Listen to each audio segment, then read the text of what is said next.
always leave 10 minutes early and I am always on time. Lee points out this is not an instant fix.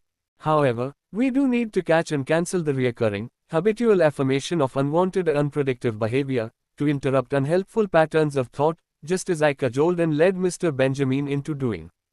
If you cancel the particular recurring piece of programming often and repetitively enough, the automatic failure mechanism will stop going to all the trouble of sending it up to the surface.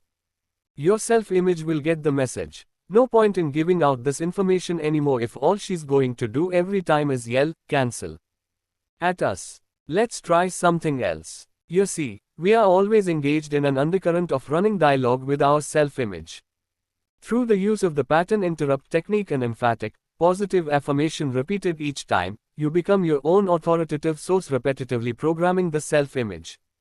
Remember, authoritative source, repetition, and intensity are the keys to this programming.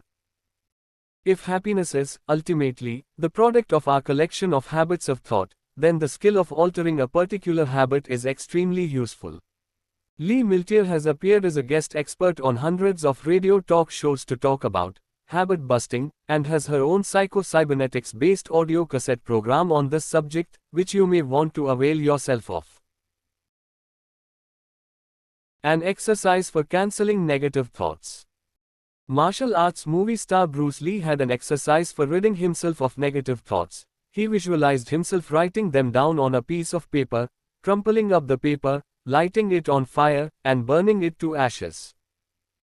Actor and entrepreneur Chuck Norris, a close friend of the late Bruce Lee, takes Lee's exercise even further. In his book The Secret Power Within You, Norris wrote, "I actually write down on a scrap of paper whatever negative thoughts I have and then burn them. When I dispose of the ashes, the thoughts, too, are removed from my mind."